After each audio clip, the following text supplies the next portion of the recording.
वालेकुम क्लास। कैसे हैं आप सब लोग।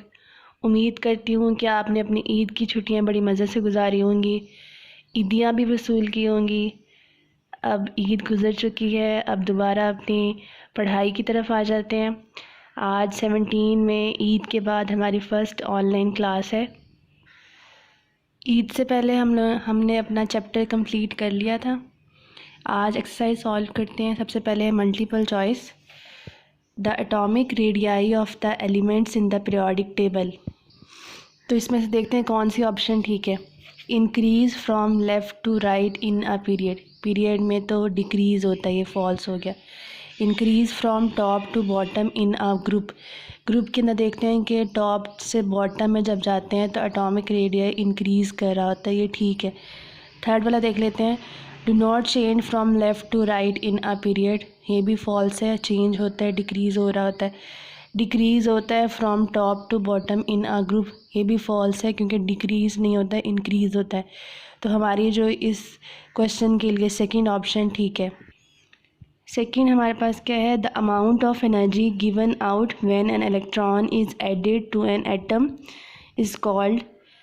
क्या कहते हैं, लैटिस एनर्जी तो नहीं होती, इलेक्ट्रोनेगेटिविटी भी नहीं है, आयनाइजेशन एनर्जी नहीं है।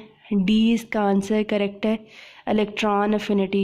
ये जो एनर्जी जब एक इलेक्ट्रॉन को ऐड करते हैं एक एटम के अंदर तो जो एनर्जी रिलीज़ होती है उसको हम लोग क्या कहते हैं, इलेक्ट्रॉन अफिनिटी। थर्ड हमारे पास क्या है। Mendeleev periodic table was based upon. Mendeleev periodic table किस पे बेस कर रहा था, इलेक्ट्रॉनिक कन्फिग्रेशन पे नहीं, एटॉमिक नंबर पे भी नहीं कर रहा था क्योंकि modern periodic table atomic number पे बेस कर रहा था। तो इसका जो करेक्ट आंसर है वो बी, एटॉमिक मैस। क्योंकि जो मेंडलीव पीरियोडिक टेबल था वो किस पे बेस कर रहा था, एटॉमिक मैसेस के हिसाब से। तो इसका आंसर बी ठीक है।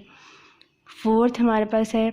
Long form of the periodic table is constructed on the basis of. तो इसका आंसर है जी एटॉमिक नंबर।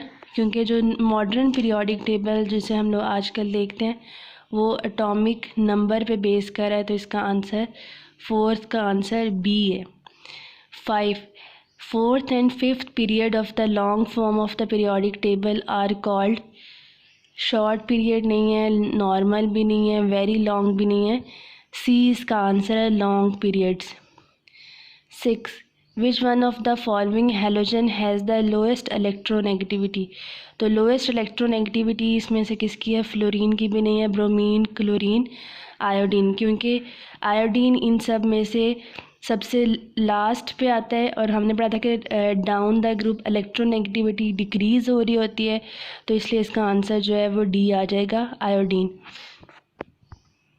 7th है along the period which one of the following decrease.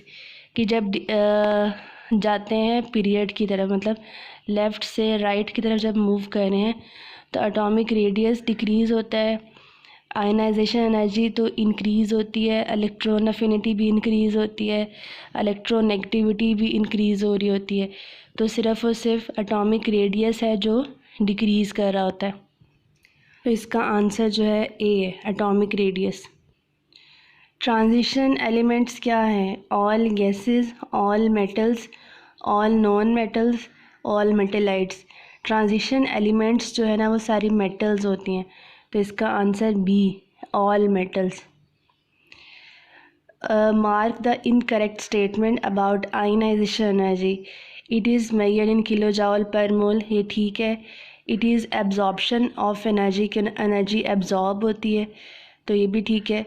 It decreases in a period, ये false है क्योंकि period के अंदर ionization energy जो है वो इंक्रीज़ कर रही होती है। It decreases in a group, ये भी ठीक है। तो इनकरेक्ट जो स्टेटमेंट है वो सी है, सी इसका आंसर है। 10 point out the incorrect statement about electron affinity. अब क्या इलेक्ट्रॉन अफिनिटी के बारे में इनकरेक्ट स्टेटमेंट देनी है। It is measured in kilo joule per mole, ये भी सेम, ये भी ठीक है। It involves release of energy, कि इलेक्ट्रॉन अफिनिटी में एनर्जी रिलीज़ होती है, ये भी ठीक है। It decreases in a period, ये गलत है, क्योंकि इलेक्ट्रॉन अफिनिटी भी पीरियड के अंदर क्या होती है, इंक्रीज़ होती है। It decreases in a group, ये ठीक है। तो इसकी जो इनकरेक्ट स्टेटमेंट सी होगी, सी इसका आंसर।